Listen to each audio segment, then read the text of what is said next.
Yan. Malidong High School. Tapos yan. Ayun.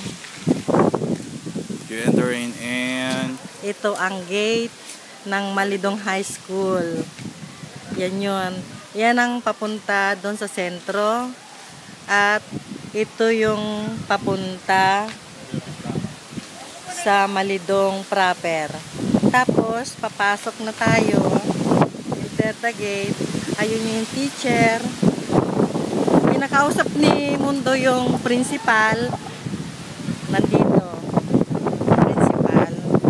Pasok tayo.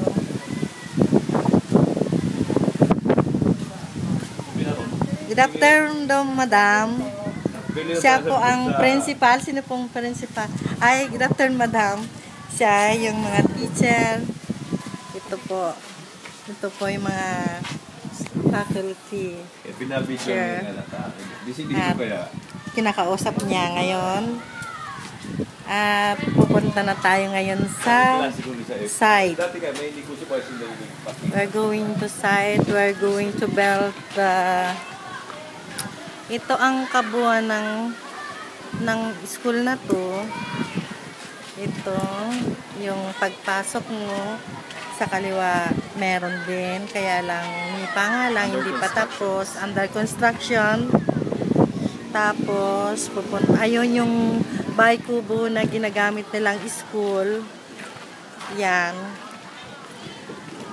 Tapos, may isang room doon na naiiba. At yung isang building na yan, bagong tayo daw yan, ng engineer ng DepEd. Yan. Tapos, ito yung sa kapila. Ito yung binabanggit sa'yo ni Nita na 3 room. Ang ginastos daw dyan, 1.3 million.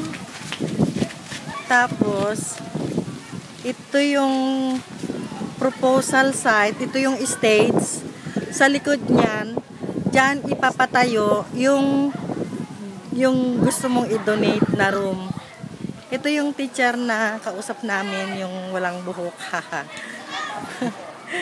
Ito. Tapos, dito itatayo. Dito, sa likod na to, dito itatayo yung school ninyo. Ito, dyan daw itatapat yung school, parang may bakante sa gitna. Dyan mismo itong bakod na to, dyan itatayo yung idodonate mong room. Tapos ang likod niya, yan ang palayan. Yan, nandito. At ito yung sa loob ng school. Yan. At yung stage na to, tatanggalin, ilalagay sa front bago pagpasok mo, bali itatransfer ata doon sa kubo na yon, yung ginagawa nilang school. Yan. For the meantime, i-off ko muna. Off mo.